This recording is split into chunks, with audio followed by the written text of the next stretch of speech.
You voted and you work for Peter Obi, and you are one of those who won against Bola Tinubu. But now you're one of those who are saying, oh, yeah, you got what you deserve. Those who voted. But either you voted or you did not vote. We have a president, isn't it? No, we don't. We do have a president. No, you have a president. I don't have a president. What do you mean? You are a citizen of Nigeria and you reside here. I'm a citizen of Nigeria. I reside here, but we have an illegitimate president, someone who rigged this way into office. It's like if there's a military coup, are you going to sit down and accept that, oh, you have a president because someone, there was a military coup? But this is a political coup. You cannot say that because you do not have evidence. Aisha Yesufu can and have said that Nigeria does not have a president. What we have is someone who rigged this way into office, who is illegitimately occupying the court does not agree with your position. The court that has been captured can do whatever it wants to do, and that's why there's no respect for it. Aisha Yesufu, and I say it without mincing words. I don't put water for my mouth. There's no precedent in Nigeria. There's a precedent for Bola Tinubu, factually. The former governor of Lagos State, Bola Ahmed Tinubu, yes, is illegitimately occupying an office he shouldn't. And Hello everyone, welcome back and thank you so much for stopping by.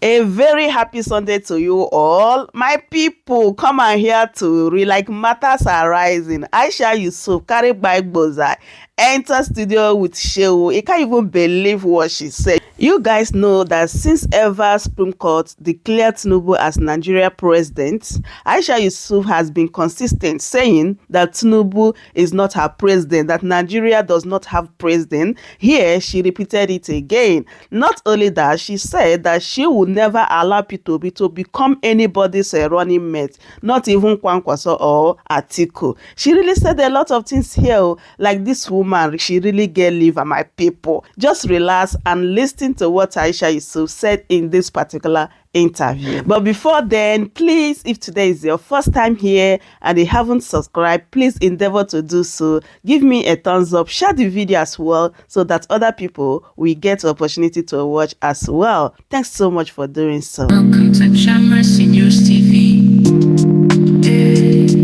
Home of entertainment and politics update. Thank you so much indeed for joining us on the Micron podcast. Thank you for having me, Shehu. But let me just say I'm not an activist. I am an active citizen. There's a difference. But I'm a trader at the same market. It's good to have you. Thank you. I'm not sure that you are one of us who is experiencing the biting situation of the fuel price. It looks like you are permanently on CNG or you are CNG. Do I want to die early? That thing is death trap. With all the things that we are seeing, that it's not as safe as it's supposed to be. Have those videos been confirmed though? No, but a lot of this thing out there, like the messaging that it's not as safe as they are making it out to be. And so we need to look at, in terms of trying to cut costs, what is the implication. But let me tell you something. I'm actually not one of you that is feeling the bite, because I have a husband who takes care of me and ensures I have a full tank. So you voted and you work for Peter Obi, and you are one of those who won against Bola Tinubu. But now you're one of those who are saying, oh, yeah, you got what you deserve. Those who voted. But either you voted or you did not vote. We have a president, isn't it? No, we don't.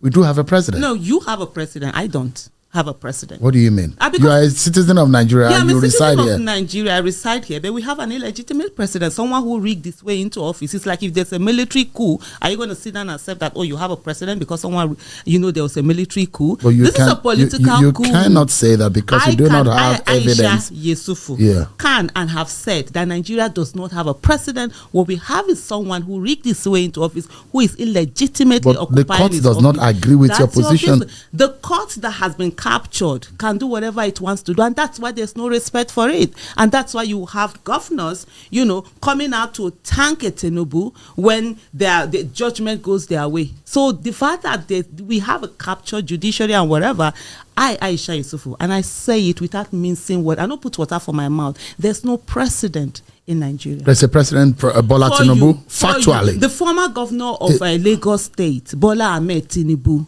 yes, is he legitimately occupying an office he shouldn't? And I've said it. You have your opinion, should I have my own? So why does he have to? No, there is a fact. There's a fact. There is an opinion. No, then go ahead with your own fact. This is mine. This is my reality, and I'm telling you, Nigeria doesn't have. Why is it difficult for you to accept that? Why should I accept in the next 4 years? It's no. Hold on, Shehu. Someone comes to my house, steal my car, take it away, repaint it, and you're telling me that I have to accept it because it's been repainted and you have gotten papers for it. You cannot prove that. The proven or not the proven, that's not the point. This is what I'm saying to you, Shehu. This is Aisha telling you that Nigeria does not have a president. If you, Shehu, believes that Nigeria has a president, go ahead. Who is stopping you? In this situation that you are in now, and I see the effort that you have made, you're one of those who went to Edo State. You campaigned for Olumide Akpata, and there are those who have in fact mocked you and said, let Aisha go to her village and ward and polling unit and let us see how she can test whether or not she's got the popularity. There are those who will say Aisha lost her polling unit, Aisha lost her ward, Aisha lost her local government. This is all not, she's not on the ground, and that's what politics is all about. Well, the first thing I'm going to say to them is that how much are they buying dollars? How much are they buying the fuel? You just realize the prices of fuel are everywhere. And it's very comical when people think that politics is about testing popularity. It's not about testing popularity. It's about the lives of the people that are going to be governed.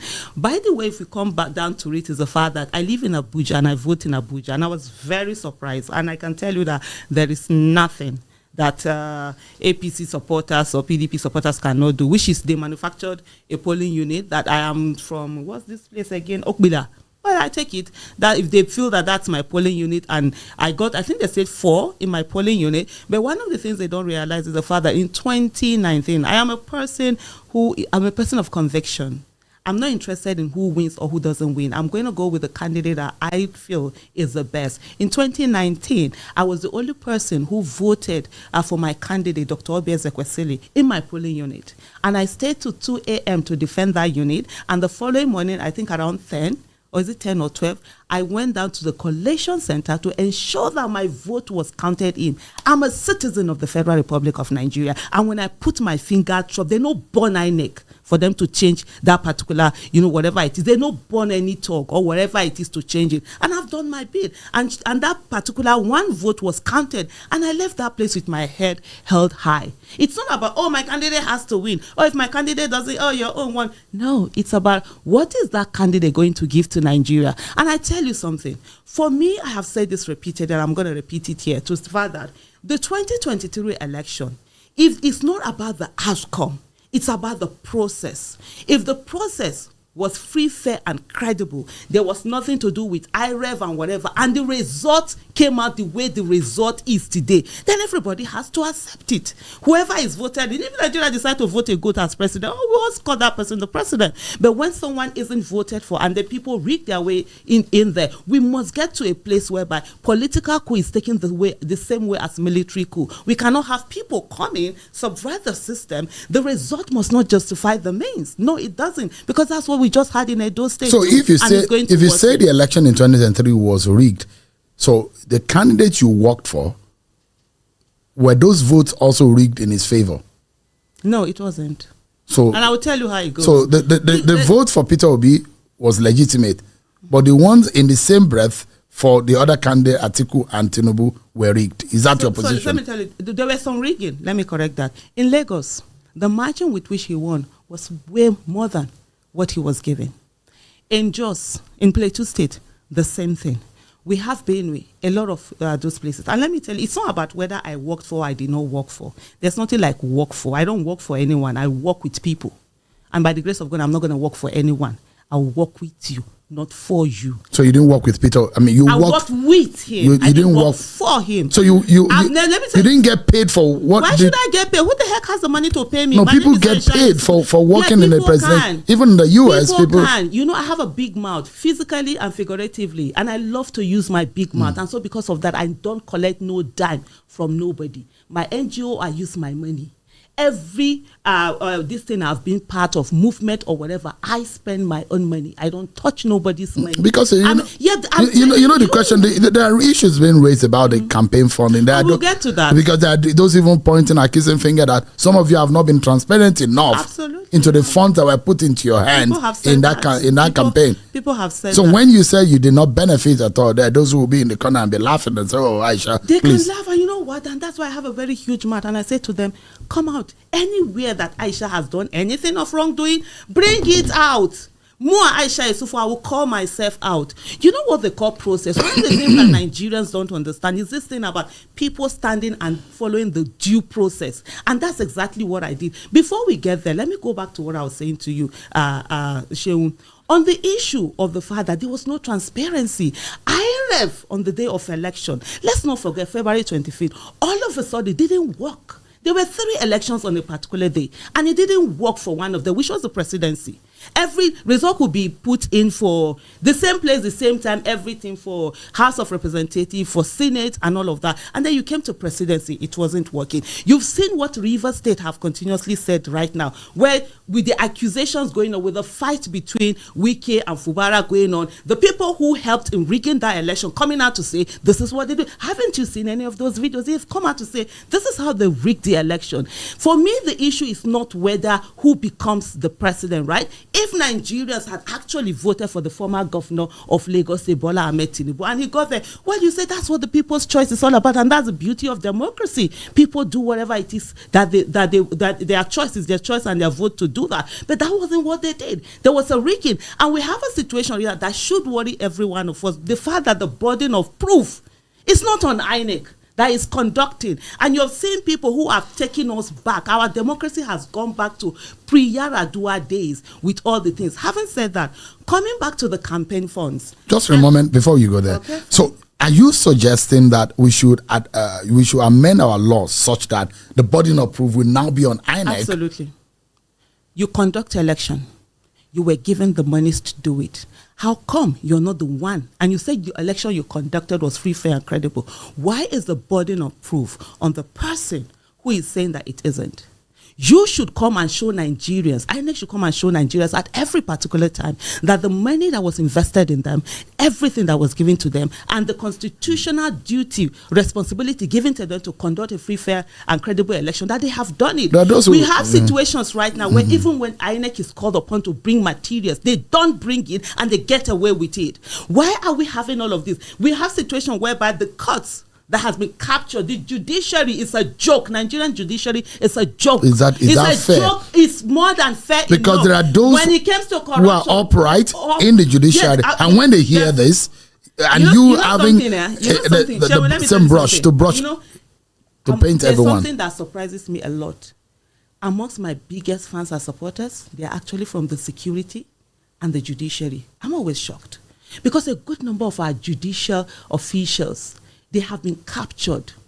They have been oppressed and suppressed. They can't. Only a few corrupt ones are heading everything and standing out there. You need to see what our judges are going to, even those that are at the top echelon of all this of the judiciary. So people are going to. So when we talk about capture, there are a lot of them who can't say because of their job and everything. And when we speak out their minds. I've met them who have said, yes, what you're saying is so. When I say it's corrupt, it's not even about me.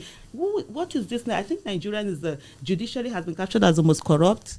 Is it Transparency? No, Transparency International, whatever it is, within the, when you talk about the bribery index, something. Mm-hmm. Yeah, so Nigerian judiciary is there. So when I don't just speak because I want to talk, I speak on the reality that we have on ground. You see now people are going about, buying judgment. All sorts of judgments are out of there. To the extent recently we saw with the Rivers State local government election, where a court is saying to the police that they should not do the thing that they are constitutionally constituted to do. Don't provide security. In what world is that okay? So, or where they say that INEC should not give register. for them to conduct the local government election. We are sitting down here, we are watching our countries being desecrated, and all we're concerned about is what looks nice. Sure, we should go beyond that.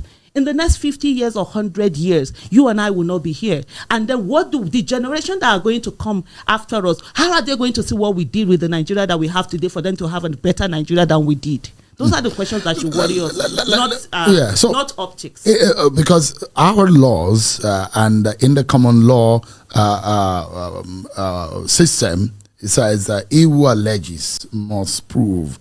It means that if you say that the election was rigged, you have. So when you are asking that our law now should be tweaked in such a way that the onus of proof should fall on INEC, how realistic do you think that will be? Very realistic. Because at the end of the day, the whole evidence for election is with INEC.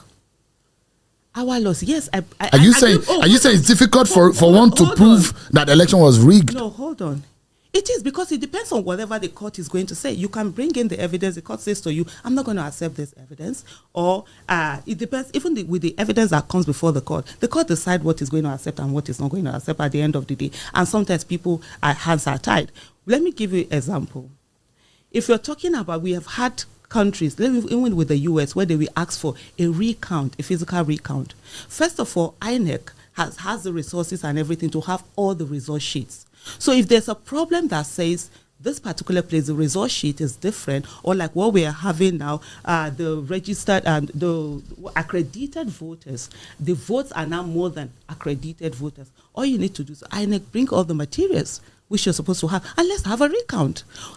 Since we've been doing election, have we had a situation whereby the court said, let's sit down and do a recount? INEC bring this. Do you think we can digitally conduct our election?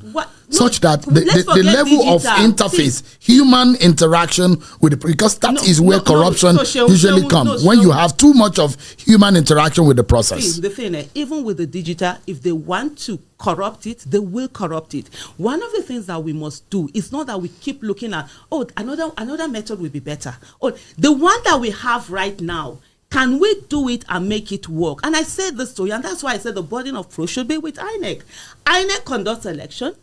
INEC has all the result sheets, right? They have the result sheets with them. And they're not supposed to destroy this result sheets. So if we have a problem with certain areas and say, this places, the results are this, what will it take for the court to say to INEC, bring every of those results? If it's going to take us 1 week to recount every, let's say, a presidential election, let's sit down and physically recount it on live TV. We are talking about our nation here. This is not, we have reached lower than ground zero. This is not where we'll sit down and be thinking about, what looks pretty. People are dying. We are talking about people's lives here. So INEC can do that. It's not to first of all thinking that, is it digital or not digital? Because if the same people, we do things about digital. Yeah. We've seen since let me look at 2015. We've had amendment of the Electoral Act. And fantastic. Jonathan did an amendment, brought in the card reader. What do we have? The judiciary insisted, Supreme Court said that the card reader was not admissible in the court. It took us back. We saw Buhari. As bad as Buhari is, the most failed leader then, before the former governor of Lagos State, Bola Ahmed Tinubu, decided to illegitimately climb office. And this is Aisha Yesufu speaking her mind. It's not you. If FCC have any issue, they should come and meet me. My house is not far from there. You're not afraid of what would they do? To be put behind bars for your statement that might be regarded as illegal and unlawful. They either put me behind bar or they put a bullet through my head. There's nothing that they're going to do that hasn't been done before. You understand? Terrorists are killing people out there. What are they going to do? Put me behind bar? Please feel free. When I'm behind bar, guess what? I'll be safer than you are. Because I have people protecting me. Every one of us in our houses, we are not safe. In Abuja, they are going to people's houses and carrying them. Terrorists are going inside people's houses and carrying them. So I'll be afraid that someone is going to lock me. So please bring it on. Let me ask you something quickly. Are you worried about your political stance recently? You supported Obi Ezekwesili. Mm-hmm. She lost. You supported Peter Obi. He came distant third. You went to Edo State. You supported Olumide Akwata. He came a distant third also. With the benefit of hindsight, all these gap in performance of those whom you have supported, that those who are saying, is it possible for you to rethink your support when it comes to election and probably stay on the side that can also win election and probably actually build structure Because political structure also win election, don't you think? So in 2019, I supported competence, character, capacity. And Nigerians decided that they were going to not follow the best candidate and do whatever they to find. It's a choice. In 2023, I also supported competence, character, capacity. And Nigerians did vote for him. But then there was a rigging that happened. In Akpata's case, I also supported competence, character, capacity. And Nigerians decided that, okay, in that case, there's also rigging that had gone on, even though the higher ones, some sold their votes, some did this thing. So you thought that the election in Edo State was rigged too? Absolutely. Hold on, Shehu. Let me finish what you have asked me, because it's very crucial. The question that you've asked is the myopic mentality of a lot of Nigerians. The election has to be who wins. That's why you see people in the morning, they will be in one party, in the evening, they will be in another party, and they go to another party, because all they want, they will rather support corruption, they will support structure of criminality, for them to say that they are on the winning side. I don't want to be on the winning side. I want to be on the side of competence, character, capacity, that when Nigerians decide to have sense and allow them to go in, we work for them and give them good governance, accountability, and transparency. So election is not just about winning. It's about ensuring the right person get into office. If you see these attributes in the APC or PDP, would you support them? If there's someone who is there, absolutely, why not? I've always said this. Let me tell you something. It's not about the party. It's about candidates. So you're not a member of a Labour Party? I'm not a member of a Labour Party. But you are obedient. I've never been a card-carrying member of any party. And I think I need to change that. I'm still waiting. I've not gotten to a place where I want to do sacrifice, because leadership or whatever in that place there's a whole lot of sacrifice attached to it. When you say obedient, I'm a Peter Obi supporter. Even though when that word was coined, I was one of those persons who said that the only person that's going to be obedient is Peter Obi, because whoever is serving has to be obedient. So, but by now, with the loose definition that anyone who supports Peter Obi is obedient, yes, so that makes me obedient. But I'm not obedient to anybody. And even to Mr. Peter Obi was the father. When you get to office, by the grace of God, as the president of the Federal Republic of Nigeria, you are the one who is going to be obedient to the people and serve the people. And what we are looking for are people that are going to serve. And you know, there was something you made. There was a remark you made earlier on. Have you been paid? Have you know? I've not, because for me, I'm not hungry. You understand?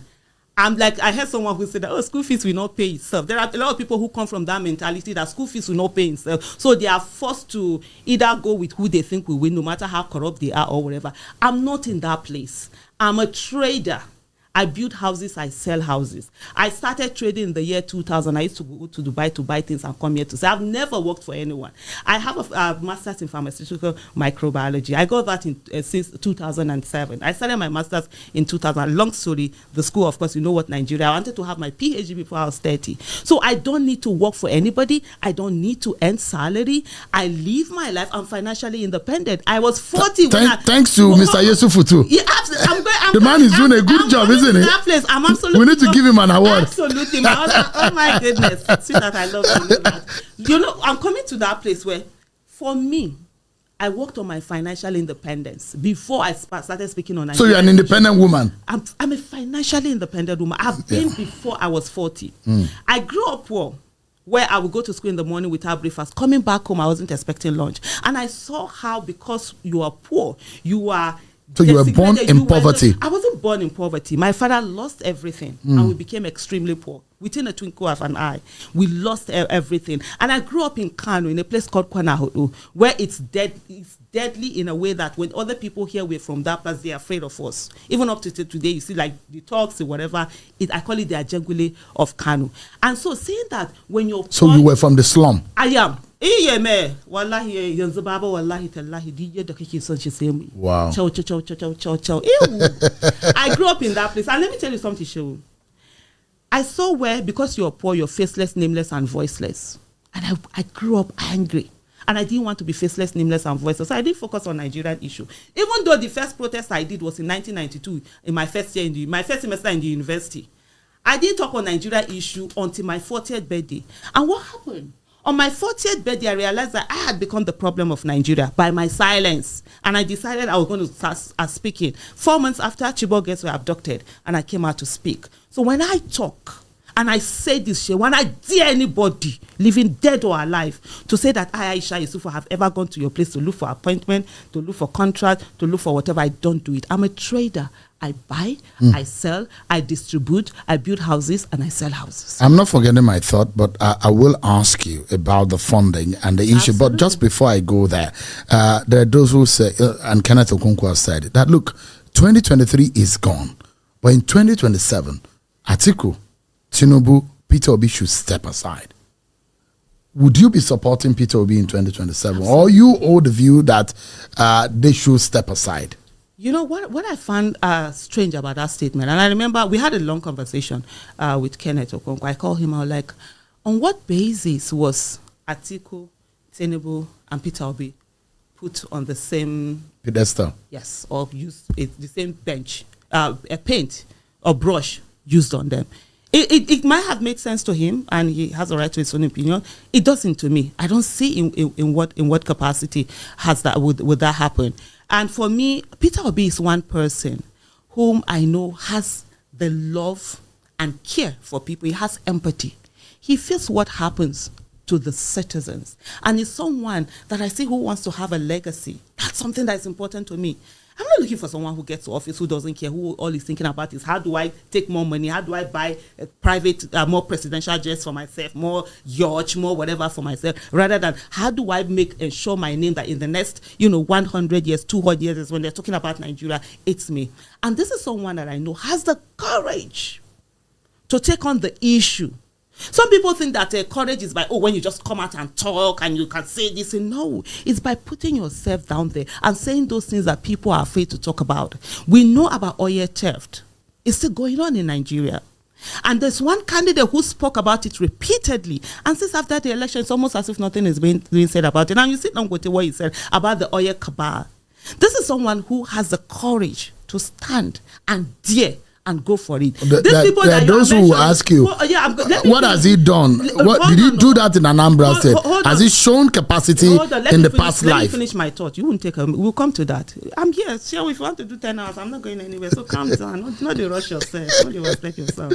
You understand? You sit down with what he has said about the oil cabal that we have and what they're currently doing. You see a situation whereby Tompolo has even accused the Navy of being the one to connive with those who are stealing our oil. And nothing. And right now as we are here, nobody is saying anything about that. Come back to courage. When you talk about courage and say that whether Peter Obi has done this in Anambra, say yes, he did.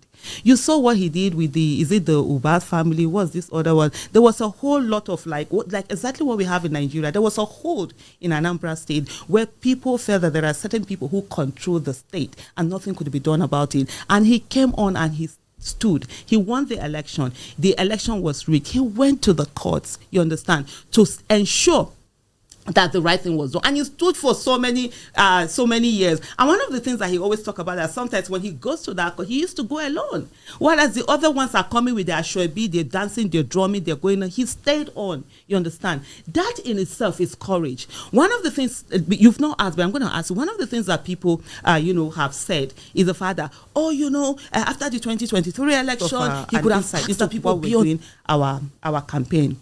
During that whole campaign, there was a time when I think you saw P Square. Mm-hmm. They supported Peter Obi openly. They didn't deny, they didn't hide it. And they were supposed to perform at a particular... It took a lot. I remember I spent over 8 hours with lots of messages, giving him 1, 2, 3, I think about 9 or whatever reasons why they should be on it. And his fear was that he didn't want them to be... What's the word that is used now? To be victimized. Because he knows how the system works. There are a lot of people who want to support. Nigerians have been coward to the extent you come out and support and then you become a victim. That's the kind of person that he is. And it takes a lot of courage for someone to see people who are ready to whatever, and a lot of responsibility. See people who are ready to say, we're going to do anything if you want us to stay. But he refused. And I see people coming out to call that means lack of courage because he had 6 million people. Ms. Yesufu, if you see a better candidate than Peter Obi in 2027, would you support? Absolutely. If there's a better candidate, I go with the better candidate. candidate. I'm not tied to anyone or anything. And I know that. And I can tell you something. Even Peter Obi himself, like he said, he's not desperate to be the president of Nigeria, but he's desperate to see Nigeria work. And he himself is, there's a better candidate. He will support that candidate. It's about our country that we need to rescue. It's not about anyone occupying an office. There's an influence that Peter Obi has that Tinubu cannot even dream about. You understand? Even though he's illegitimately occupying that office, he can't dream about it. And so this influence that comes from the legitimacy from the people, the love from the people, you don't need to be in office to have a name or be influential. There are those who ask, what would you do differently? Exactly, because the same thing, the same program, similar ideas that Peter Obi said he has. What are the things that Bola Tinubu has been implementing? Let me tell you something. And I'm staking my name on it. Aisha Yesufu, that's my name, my reputation. The fact that Peter Obi, as a president of the Federal Republic of Nigeria, will not go and be buying presidential jet while people are suffering. Will definitely not go and be changing his car while people are suffering. Will not be buying a yacht. Will not be using 21 billion to build a house for his, deputy vice president. Will not be wasting those money. He will cut the cost of governance. So please, let's drop that. When we talk about subsidy removal, yes, Peter Obi did say he was going to remove subsidy by 50%, and then with the other things he talked about, that he didn't say he was going to come out on the day of his inauguration to make a reckless statement without anything in place, without putting things in place. So if Nigerians want to live in fool's paradise, let's live in fool's paradise, but let's not kid nobody, especially ourselves, and say that, oh, they would have done the same thing. There is nothing like the same thing being done out of there, and there's no way Mr. Peter Obi will give a contract to his friend without any public bidding for that, contract, without going through due process of 15 trillion, naira. And then I'm talking about the Lagos Calabar Coastal Road, and then go about destroying businesses worth billions of naira just to support, some whatever thing that he wants to support there. And there's no how that a Peter Obi will sit down and dare to change our national anthem just because he feels like it and go out there. Did he change it? Hold on. It was the National Assembly that did it. No. Yes, that's what I'm saying. And go through and come and say, yeah, and you remind me now, the National Assembly is captured, right? And it's the captured is not being used for the good of Nigeria. And go ahead. Who captured the National Assembly? And get it changed. There's no way he is going to do that, because he said during a campaign that he was going to change the national anthem. It gets better than the other one. The person who captured the National Assembly as of this moment is the former governor of Lagos State, Bola Tinubu. How did he do that? Do you have evidence? By having them in their pocket. I don't have evidence, but what's the name of your Senate president? Akpabio has our Senate president. Nigerian Senate president. Yeah, Nigerian Senate president. Akpabio has evidence, and I've said it several times that he's going to do what the president has said once. So that's your evidence, right there. You think the Senate and the National Assembly is a rubber stamp of the executive?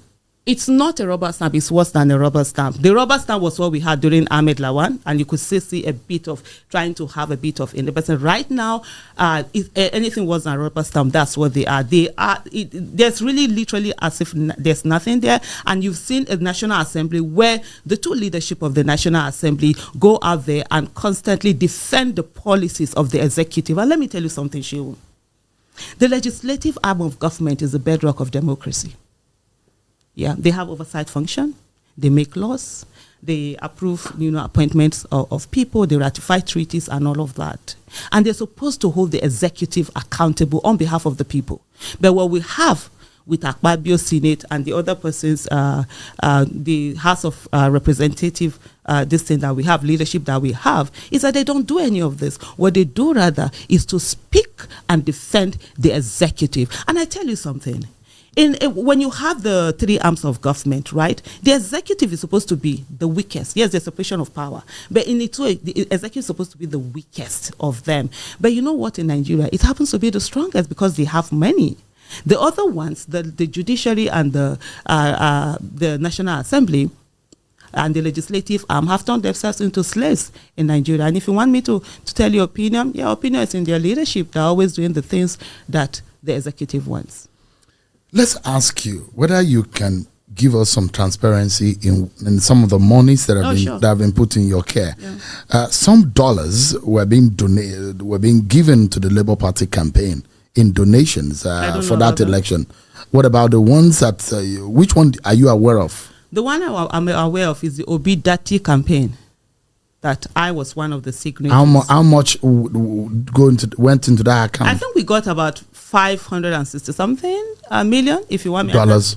Million naira. Please, I'm looking for those dollars. No, because we thought that there were foreign donations. The money that came out. Even me, I'm looking for the foreign donations. Whatever they are. Did Mr. Obi tell you about that? I don't know whatever Mr. Peter Obi did or did not do.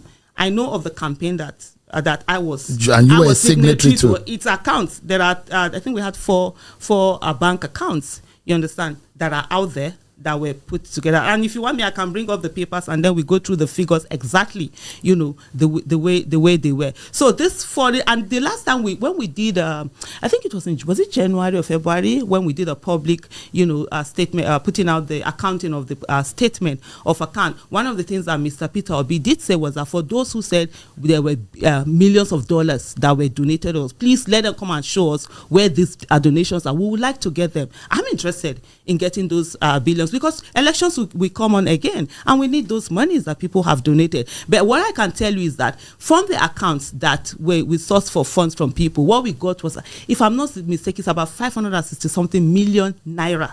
And then Mr. Peter Obi himself brought in 800 million naira, which was towards we needed to pay for the polling unit agents and all of that. So all of this things I don't know. And every one of those kobo was accounted. And I'm going to tell you a very funny story. You understand? Sheon, one of the things that I'm very big on process. And you will hate me sometimes if you're on my team, because I insist if this is the way things have to be done, no matter how you want it to be done in another way, I'm not going to allow it. And so every kobo that entered that account, there was never a time that cash was taken out of that. Everything is transfer. And then people can check, and I'm sure they've already checked and rechecked, investigative journalists, the government, or whatever, to see where every money went to. On the day of election, where we had about 1.something billion, that I was the one in charge of polling unit agents, because that has come up a lot. People have spoken about polling unit agents. And on the day of election, the bank where we had the money sent in someone to my house, where we worked out on how to rejig the balance, the limit that I have, for that day. And part of the things that while we're checking it, he said to me, transfer 1,000. So let's see, transfer it to your account, you understand? And let's see whether it's working. I said to him, no. I'm not going to transfer anything to my account. How will it look like that? You transfer money from campaign money. He said, no, but it's just 1,000 and we'll test. I said, no, it's not just 1,000. It's a process. And I said to him, a lot of people who are accused of corruption, most times they don't take money. It's by subverting that process that you find yourself in that way. Imagine, for example, if Aisha had even done that. The next thing, Aisha carried money, whatever. And so those are little things that I'm very, very particular about. And nothing was that. And every money that was transferred from that account, you could see where it came from. And I'll tell you something. There were people who actually reported me to Mr. Peter Obi because I refused to collect money from anybody. There were people who called me, Aisha, we trust you. We know your money is not going to get missing. Let's donate the campaign let's give you some of the money, before even Peter Obi had set up his account for donation. And I can say this to you, it took Peter Obi a lot before he agreed to set up that campaign. I said there was a time I even called him that, like, look, Labour Party that are running their mouth now, Aburi ate food, he belly food, saying Aisha Yesufu moi. Now they call the name. I don't do little money. If I steal your $1 million, what will it buy me? 3 bags? 3 handbags? Is that what I'm stealing $1 million for? It will not buy me. There are some rings it will not buy for me. So for some of them that feel these monies are big monies and they are running their mouth, what they forget is that the Labour Party had their own account and they even started soliciting money from the public before we did. And I remember going to Peter Obi and I was like, you see, now we ought to have started our account and everything. It took a long time. We finally did it. Before we got those accounts, people that came to me, Aisha, no, we give. I said no. Until we set up an account, I'm not collecting anything. I'm not going to collect anybody's cash. I'm not going to help anybody to do anything. Every money that came went to the account. There is someone who even gave us, during the campaign, gave us aircraft, 1 or 2, I think an 80 or 100 and something seater, while we're doing that whole campaign. He had sent me and he gave me an envelope. he was giving me, I refused to collect it. He dropped it on the table, went to his side. I picked that envelope. I went back to him and I dropped it. You understand? And then he was very angry, although that I'm disgracing. I said, no, it's my policy. I don't collect money from nobody. I don't. The only person I collect money from is my husband. No? And anything that is beyond his whatever, beyond his means or my means, I come out from it. Just wait. I have to round up this thing for you. And so he now said he was going to report me to Peter Obi. And indeed, when he saw Mr. Peter Obi, he reported me that, he gave me money. I refused to collect. Mr. Peter Obi said, that's how Aisha is. So you see, like I told you earlier, I have a big mouth. And the big mouth is very physical and very figuratively. And because I want to use my big mouth, I don't collect nobody's money. But are you also willing, because they said that the EFCC should probe you? I've asked the EFCC. Look, the other time I said to them, I even reminded them, because after a month, they talk, and I even reminded them that Labour Party, please, you said EFCC should probe us. Have you sent petition to them? Because more Aisha Yesufu, I want EFCC to come. I've tagged EFCC several times. There's this thing in Nigeria where they do things because there are skeletons in cupboard. Me, I don't get skeleton for cupboard because my mouth too big. I go use my phone on top of myself. If there's anything, let everybody bring it out. I want to, because I want people to understand that you can do something, and yes, they will smear you, but the smears, they will not stick anywhere. You can say for yourself, but you can't say for Mr. Peter Obi. I'm speaking for myself. So, but you can't say for Mr. Peter Obi or any other person you work for. For Mr. Peter Obi right the now? Question I'm asking, because you said you worked with him. Hold on. Am I doing interview for Mr. Peter Obi right now?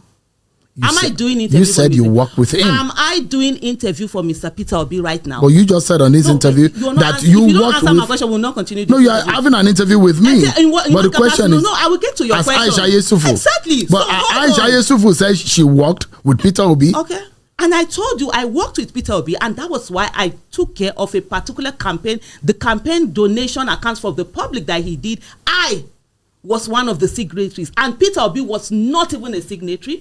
Peter Obi did not have any say on the monies that came in from the public. The only say he had was on the 800 million naira that he brought, and when he asked for them to be used, so they used it in legal fee in giving the parties to settle polling unit agents, they did that. I'm taking responsibility for that. What else do I need to take responsibility? I'm not taking responsibility for anything. And Peter Obi himself, like I said to you earlier, had come out to say to these people, can you please tell us where these monies are coming from? And I think the person you are referring to, I saw some people who said to me that Aisha Yesufu, you should sue them for defamation. And I say, if I sue them, what will I get? Poverty? I need somebody with real money. God born anybody will be billionaire for Nigeria. Let them come out and say that Aisha took any this. Then I will go to court so that I know when the court case is finished, I will collect some money in their damages. Not the one that I'm going to go and spend millions of naira, spend 15 to 20 or 30 million naira on lawyers to carry you to court, and then you come and tell me that the whole of your worth is not up to 6 million naira. So that's what I'm waiting for. So there are accusations that I don't have any problem with accusation. There was something I wanted to say. You almost derailed me, and this is it. Most Nigerians feel that the only way you can show that you are clean or you're not like that is to stay away from anything and not do anything. I'm like, no. I will go in there. I will do it. And you will try to accuse me, you smear me. It cannot stick anywhere because I will follow the process, transparency, accountability. Everything had to be followed. Even Peter Obi himself, that had 800 million naira in that account, he knew that if he didn't follow the process that we had laid down for him to get the money, he was not going to get it. We had this thing, he has to call, verbal instruction, written instruction. There were times that he forgot one, he did the other one, he's on his own. Okay, when you tire finish, you will come back, because you know what? Process has to be followed. And I know a lot of Nigerians, don't understand what processing is. But there's a question you've not asked. Let me help you in answering it, even though you've not asked. There are people who have come to, we have a summary of the account. Wait, let me bring out that summary, right? Because so that we will. You had it handy. It's public now. If you go to my Twitter page and put it there, it's not something that I'm saying that it's not hidden. The account is not hidden. I've seen people who said, you don't have how many pages, whatever. The pages of account we gave them we handed it over to the person whose accounts we're managing, to the people we're managing their account, both pure and dirty. And then there's a summarized version, that was put out there for the public. So we have what the what do you call it, summarized version that we put there. Citizens donation was 595,976,994 naira. That's what the citizens donation that we got. And then 800 million naira was part of the things, that came in from Mr. Peter Obi. So the total was 1,395,976,994 naira. That was the total. And then we had expenses. We had campaign materials. We used 268,374,330 naira.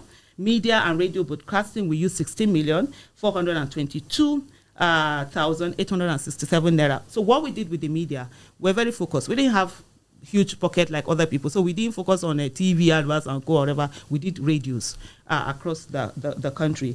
Bank charges 1,750,544 naira. Administrative expenses 475,000. Legal expenses 744,500,000. And then you had campaign and election activities 28,500,000. But there's one I kept aside, which is the polling unit agents expenses. We had 324,381,700 naira. I'm going to come to you on this. With the polling unit agents, when we did, I told you that on the day of polling unit agent, the bank had sent someone to my house to help me with this thing. Aisha Yesufu, I was the one that was in charge of polling unit agent payment for Peter Obi. The money we had budgeted about, our budget was like 1.4. We had about 130 something thousand polling unit agent, 1.4. On the day of election, we started with the payment. We had started giving. So before then, was it that money before then, when Labour Party finally gave us the list, because we kept insisting, give us the list. I didn't get it. We got it at less than 24 hours or 48 hours to election. And so when we got it, we sent messages to all the Labour Party agents and said, send in your account number. So account numbers came in. And then we started paying on the morning of the day of election. While we're paying, something was off. Remember, people were saying they were not seeing agents in this thing, something was. And so we decided to do a test run of calling different this thing. You call a number, maybe it's a male, female pigs, or it's a female and male pigs, and like, what are you talking about? What are you doing? This thing. So Anna said, okay, you know what? Stop all payments. Yeah, I made that decision. And anybody want to say anything, I don't even care. So I go on. I kept receiving, the normal this thing they do. They say, oh, you're supposed to send 200 million to this, 400 million to that, this million to this, that they pay polling unit agents. I say, no, we are paying the polling unit agents. And I say, how? I said, by directly through their accounts. We'll pay them directly. Remember that election was when there was even that no cash, whatever. I said, so we'll do the transfer. That was even the first time that I knew that there was a bank's microfinance, whatever, or financial this thing that you could just use the person's phone number to open accounts and send them in. So there was a lot. If courts can kill somebody, I would have died on election day. Because the different this thing that, as one time my husband came to me and said, baby, are you sure these people will not say, let them not need to not happen? They say it's because if I say whatever they will say, let them say. Because I've seen there are no polling units. So what we had was that the list that was given, the names that had been given before were swapped. And they were populated with fictitious names. And I'm saying this, and they've heard it, and I've said it before, they had fictitious names. And this was coming from the Labour Party national headquarters. From the Labour Party. I don't know whether it's the national headquarters or whatever headquarters, the Labour Party itself. And so, I said, no. We're not going to pay. Towards that, I couldn't reach Peter Obi. It was towards around evening, or maybe around 4 something, that Peter Obi called me on election day. I said, sir, see what's going on. The list that we're giving, it's mostly fictitious. But apparently what they need, what I wanted, they've done that to other parties also. Even with these elections that have been going on, this is what parties do. So they always tell you that, oh, you're not supposed to ask questions. And I was told that, oh, but we don't ask questions. You just said, I said, no, we want to build a new Nigeria. Not in Nigeria where you just send money anyhow. This is someone's hard-earned money that he's bringing in for us to pay polling unit agent. And so when I spoke to him, he said, Aisha, I said, don't worry, keep my money. And so that's why you will see from this list that we have 324,381,700 that was paid to polling unit agents. The one that we directly paid was around 20 something. I think it was at 24 million. And I've seen a lot of people who have come out to say that, oh, you only paid, I think 2,000 something. I can't remember how many. I think it was 2,000 agents every year. Oh, you pay 2,000 agents with 300 and something million. That means it's like, no. What then happened before, because I stopped the payment, and I'll give you an example. We were in a meeting where we're talking about all of these things. And then someone said to me, Aisha, how did you think that you will stay in Abuja and you are able to coordinate the agent that is in Sokoto? I said, through his phone number. Because remember, INEC gave everything. Everybody's name had to come with phone number, pictures and all of that. And the person was quiet. And then he now said to me, Aisha, some of these agents cannot read and write. And I said, if the agents cannot read and write, how did they become our polling unit agents? There was silence. I have a big mouth because I insist on doing the right thing. In the year 2000, what's it called? NYC overpaid me with about 8,000 something. 8,000 was big money. I returned that money. Even when NYC didn't want me to, I have the letter that I wrote and gave them. I kept my comment. Unfortunately, I didn't give them to that signing. I didn't realize I should have done that. They fought me. Everybody called me all sorts of names. I returned it. That's how many years ago? 24 years ago when I did my youth service. And so if at that time I had taken that money, you think I will have mouth to talk today? I have mouth to talk today because I know I follow process. So when we did that, so what now happened? With this 300 million that people are saying, when the election was done and everything, they were talking, okay, polling unit agent, the parties were saying this. Peter Obi now decided he was going to send to this party, states, whatever. We sent those funds. That's what we spent. I think it was about 300 million.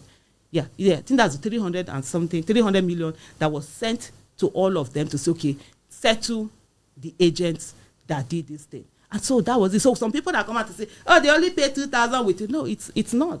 And so for me, every dime that I'm on, and remember, this is not my first time of being in a campaign, this thing. I was of Dr. Obi Ezekwesili. And we came out and we gave everything. When I did the one of Dr. Obi Ezekwesili, she wasn't a signatory.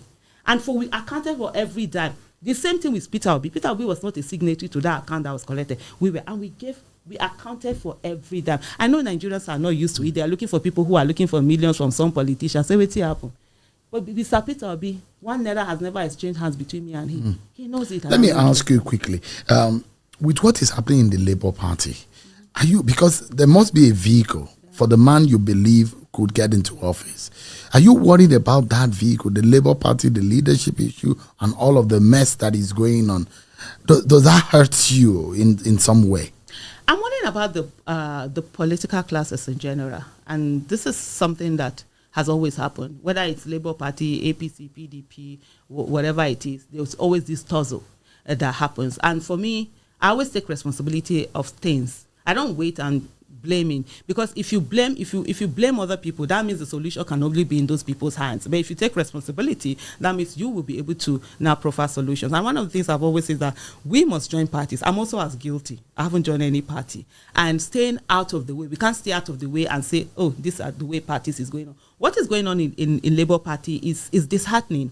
And I'm glad the fact that there's a way out where with the NENADI, the new NENADI-led team, you could see there is the thinking, big thinking. There's something they call the law of the lead, where there's no organization that can go beyond the thinking of the leadership. And so we had the leadership in Labour Party before, the Abure-led leadership that cannot... the court has reinstated it. Okay, yeah, and then there's an appeal going on, right? And so the former Labour Party chairman, Julius Abure, couldn't think beyond just that, holding that office. Couldn't see the fact that you can actually be the party in power and be able to effect a lot of changes, doing, their small local champion. And I didn't blame them. Like even during the election where there was a lot of issues, I said to people, Labour Party was jejely playing its Nigerian league. And then you took them to Premier League. So of course there's going to be a problem. And so they have not even up to now been able to get in there. But there's a current leadership in place, the caretaker committee led by Nenadi, Madam Nenadi Usman, that you could see there's a way, there is a vision, there's a way out here. And I look forward to them, getting the everything well worked out. And also Nigerians removing that conditioning that we've had for years, where they told us that politics is dirty. There's nothing dirty about politics. Politics is true where elected officials come in. And so therefore, every one of us must be invested. For too long, we've left the political space for people who are jobless, who don't have job, who you need it to survive. we need to have people there that have second jobs, that don't need politics to survive, so that they'll be able to make those hard decisions. Quickly, there are those who think maybe Peter Obi could be a deputy or vice to a Rabi Kwankwaso. Well, Rabi Kwankwaso. Why the hysteria? Because Rabi Kwankwaso believes that he's better. Rabi Kwankwaso should calm down. He said he's better academically than Peter Obi. I said calm down. You know what Rabi Kwankwaso did? Aisha Yesufu, I did a video. I think it's like, if I'm not mistaken, it's more than 10, 15 minutes or maybe 20 minutes video during that 2022 election. And I said to Rabi Musa Kwankwaso in that video, look, this should be about Nigeria. This should be about good governance. It shouldn't be about someone, me or whatever. At the time that election was going to happen, Buhari had just come, who was from the northwest, and then you're saying you're Muslim, and you're saying you too you want to come and take in. At the end of the day, it shouldn't matter wherever somebody's region is from. Do what you need to do.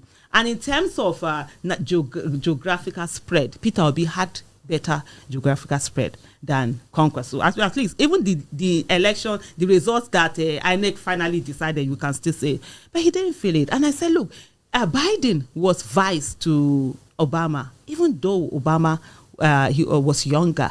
It didn't matter. What matters is that how do you move the country forward? How do you ensure that your people don't end up suffering?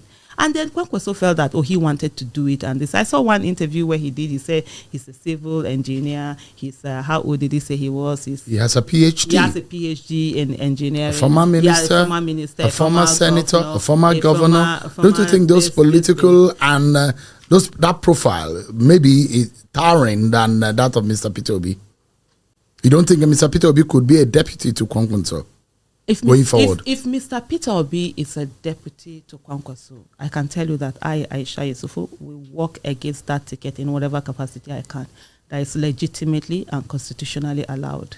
Because it's enough of the nonsense we have done over the time in this country, where we continue to put the best food last. So you think Peter Obi is better than the Kwankwaso? It's better than Kwankwaso. So let's calm down, I beg. It's not about this thing. It's not about that you sponsored people to go, what do you call it, abroad to go and get education. During the election, every time Kwankwaso is always entering plane where it was his pilots that have done this thing. Where is Kanu when you were talking about education, the hierarchy of education? Yes, we sponsor some people there. Where are all of those things? So as far as I'm concerned, you understand? And that's my own opinion. Somebody else might be different. For somebody else, it might be the other way.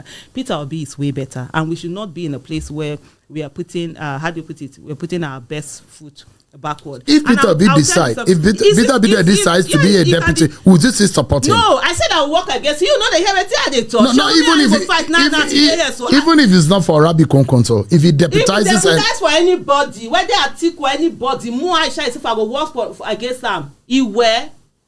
Now by first say go enter there. You never tell us all this time what we do with the kind of person we know. So it's Peter Obi or nothing? No, it's not Peter Obi or nothing. You asked me a question before. If there's anyone, if on the ticket there's anyone better than Peter Obi, whether maybe an Obi. Obi Ezekwesili. Anytime, any day. Above Peter Obi. Before Dr. Obi Ezekwesili has it. You understand? Nigerians might not, with their Nigerian way of, they want the one that will be sweet talking them. Policy, everything, number one. You asked me, and I said, even the Peter Obi has said he's not desperate to be president, but he's desperate to see Nigeria work. Let me tell you something. In 2015, I voted Buhari. I voted Buhari because of Professor Yemi Osinbajo. I've never been a candidate of Buhari. Even 2014, no, I think October 2014 or September, the tweets are still there. You can always bring them up my tweet. I said Buhari cannot win election in Nigeria.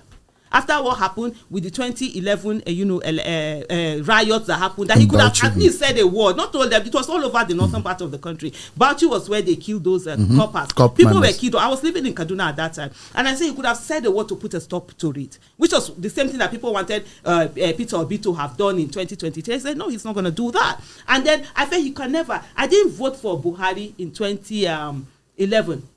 Is it 2011? Yeah, I didn't vote for Buhari in 2011. I didn't vote for Jonathan in 2011. First, they were not this. I voted for, what's his name? Nuhu Ribadu. And today, as I'm speaking to, if Nuhu Ribadu is running for council, I will not vote for him. Why not? Because he hasn't shown he has a character. But let me ask you quickly. So no, let me finish before you ask me. Let me finish this one. So because of that, I have seen what it is to vote, and that was why, if you remember, they said, and Buhari's case was someone who will always delegate. Buhari never does the work. Whether as well, I was 10 years old when he took over in December 1983. I turned 12 on the 12th of December. I turned 10 on the 12th of December 1983. Buhari took over on the 31st of December 19. I'm aware of that, at the jubilation on the streets and everything. He delegated to Idiagbo. When he was what's the name of PTF chairman, he delegated to that something consortium. The acronym was APC. And then, so we knew he has always used to delegating. When he came, he did delegate, but he didn't delegate to Osinbajo. I remember that was always saying, oh, Osinbajo will take care of the economy, he will take care of security, because of the insecurity that was rife, the attack on democracy and everything, the impunity from PDP's led government at that time. And we decided with these people, okay, let's try change. And I kept saying, no, if they don't work, we vote them out again. Unfortunately, Nigerians didn't go there. So I've seen what it is. You vote for a deputy. There's nothing there. There's no whatever. They just put them by the side. I will support Peter Obi to go and be somebody. So quickly, do you think that Peter Obi should step out of Labour Party? Because it does look like the mess in Labour Party and the cobweb of crisis is entangling. Do I think? So I don't have a stake in Labour Party to be able to make that decision. But I will say to you, if Peter Obi had run as an independent candidate, if Nigerian laws allowed independent candidates, nobody would have been able to rig that election. Nobody. The biggest one of this thing where we had, and I even said it even as far back as 2022, when you were talking about the weakness and threat, was actually the party itself. And the way it has been behaving, it hasn't done well. But Peter Obi has been one person who feels he wants to get things to work, not just to move on, and I respect that decision. But I would say if Peter Obi today decides that he's going to go out, start a new party, I mean, there are millions of Nigerians who are actually waiting for that.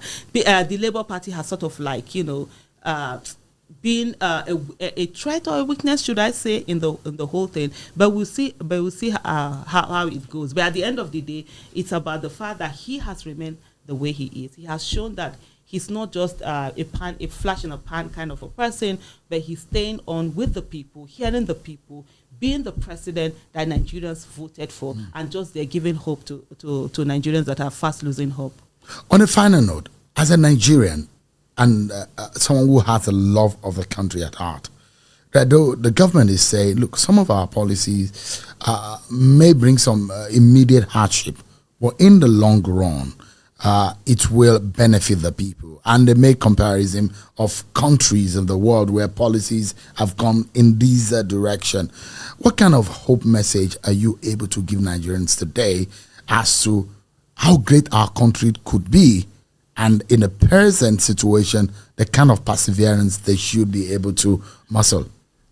Nigeria has everything to be great, and God has given us everything we need to be a great nation. And so when I see people praying for Nigeria to solve our problem, I say God will not do for us what He has given us capacity for us to do for ourselves. There's a whole of great hope in Nigeria, but it's disingenuous of this administration to say that they have put policies in place that on the long run are going to yield results. They haven't. And most times you see, if you're talking about people suffering, why is it that those that are in government aren't suffering? Why is it that they're wasting so much of taxpayers' money that it's not there to be wasted? But for me, the message that I would say to Nigerians is that we have a great nation, an amazing nation, and we have everything. Our unity, our diversity, they are all opportunity for us to excel and be there. And one of the things we must understand is that we must take part in politics. In 2018, I came to that realization that politics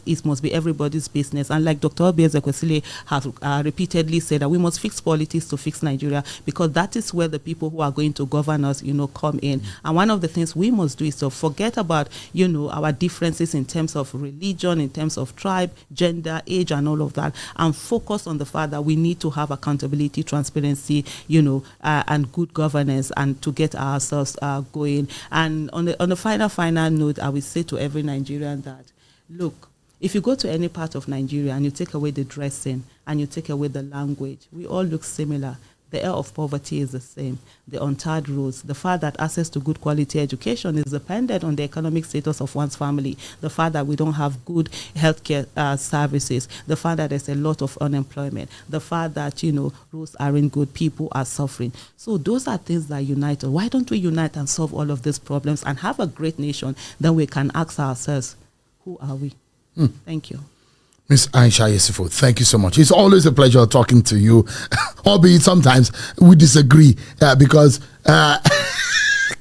it's a disagreement is okay. Yeah, let me just say something on that. And I love the disagreement. No, even when you don't agree to something, at the end of the day, they say that I get coconut head. I know they hear what. That's how it is. And even my husband, when he came to propose to me, when he proposed to me, I said to him, I don't like housework and I'm always sick. And he still married me and I'm here enjoying myself. Many thanks to Mr. Yesufu. He's doing a great job. No, he's an amazing human being. Oh my God. So you are not the kind of independent woman who don't need men. No, I need my husband. Like I came in here, I'm very lazy. Sometimes my husband will look at me and say, if I die, how will you cope? I say, better don't die. Sit down here and look after me. So you are not an independent woman. No, you are dependent too. No, I'm dependent in that case. Yeah, very much so. For me, I don't do anything. I don't cook. I don't do the house. I don't know the car. Like I God, I will just sit there. They will fill the tank for me. Drive car. I don't even know how to open. I had to struggle today to open my bonnet. I don't have any. At the time, if Mr. Yesufu marries a second wife, how do you cope? I actually asked him to marry a second wife. Really? Yeah. Years ago, I used to tell him until he said to me, "It seems as if you don't love me," and so that was why I stopped. Because my husband, like sometimes people say that the kind of love we have, sometimes it's a bit scary. If I'm not around, if I travel, my husband is always like, like he said, he doesn't even sleep well. He's always down and stuff like that. Even the kids say it. Wow. So I'm always like, go and marry another one. Me, I want to travel. But there's something that I said, let me put it on air. And I've said to a lot of my friends, if I die before my husband, ensure that 6 months, not more than 6 months, you should have another wife. I don't want him to follow me and our children will lose everybody. Oh. Yeah. Wow. We have a great love. You're such a lovebird. Oh, yeah, we are. Thank you so much indeed. It's always a pleasure seeing this other side of you. A lot of people don't know that. Oh, wow. Me, I do love. Love wanting to. Thank you so much. And that's our conversation with Miss Aisha Yesufu. And I hope that one way or the other, you loved it, you disagree. But one thing about this whole conversation is about the fact that our nation is at the heart of it. Thanks so much, everyone. Wow, my people, this is awesome. Like, I cannot love Aisha Yesufu less. Thank you so much, Aisha, for always speaking out. Thank you so much for always speaking truth to the power. Thank you so much for being the mouthpiece of poor Nigerians who cannot speak out. Thank you for all you do. My people, if we have like at least 100 people just like Aisha Yesufu in Nigeria, I think Nigeria would have been a better country for all of us to live. But look at where we find ourselves today. I remember before the election 2023, Aisha Yesufu truly begged Nigerians that we should not make this mistake. If eventually Tinubu become the president of Nigeria, that Nigerians will see Shege Promas. And this is exactly what is happening right now, my people. I hope you guys had everything Aisha Yesufu said in this particular video, like she has said it all, my people. I would love you guys to just leave your thoughts in the comment section about everything they discussed in this particular video. Do you agree with everything Aisha Yesufu said here? And please, if today is your first time, don't forget to subscribe, like this video please, and also share it to your friends and family so that they will get opportunity to watch as well. Thanks so much for doing so, and thanks so much for watching. I will see you guys in my next update. Goodbye for now. Welcome to Chamress News TV.